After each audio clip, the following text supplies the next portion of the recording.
ذوالفقار علی بھٹو 5 جنوری 1928 کو لاڑکانہ سندھ میں ایک بااثر اور زمیندار خاندان میں پیدا ہوئے۔ ان کے والد سر شاہنواز بھٹو ایک معروف سیاسی شخصیت تھے، جس کی وجہ سے بھٹو کو بچپن ہی سے سیاسی ماحول میسر آیا۔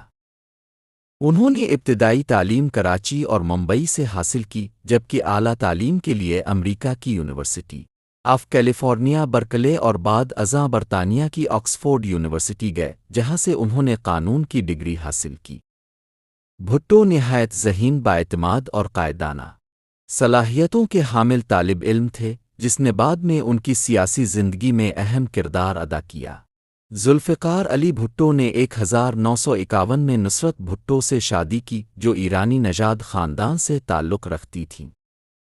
ان کے 4 بچے تھے: بے نظیر بھٹو، مرتضی بھٹو، شاہنواز بھٹو اور صنم بھٹو۔ ان کی بیٹی بے نظیر بھٹو بعد میں پاکستان کی پہلی خاتون وزیر اعظم بنے اور اپنے والد کے سیاسی نظریات کو آگے بڑھایا۔ بھٹو اپنے خاندان سے گہری وابستگی رکھتے تھے اور اپنی اولاد کی تعلیم و تربیت پر خصوصی توجہ دیتے تھے، جس کا اثر ان کے بچوں کی سیاسی اور سماجی زندگی میں واضح طور پر نظر آتا ہے۔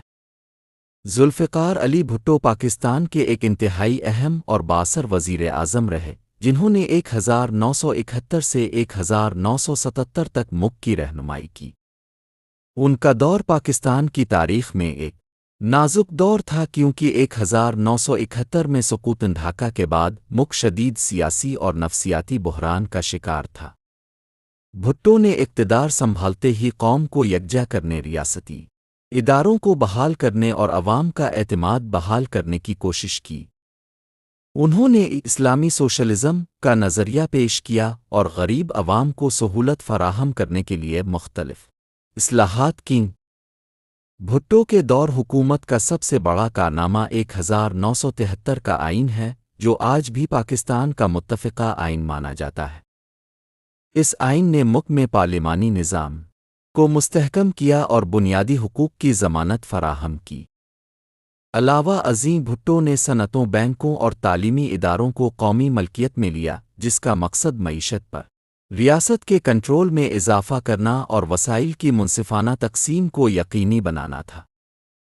خارجہ پالیسی میں بھی انہوں نے اہم کردار ادا کیا، خاص طور پر شملہ معاہدہ کے ذریعے بھارت کے ساتھ تعلقات کو بہتر بنانے کی کوشش کی۔ پاکستان کی سیاسی تاریخ میں 4 اپریل ایک انتہائی اہم اور دلگداز دن کے طور پر جانا جاتا ہے، کیونکہ اس دن سابق وزیر اعظم ذوالفقار علی بھٹو کو 1979 میں راولپنڈی جیل میں پھانسی دی گئی۔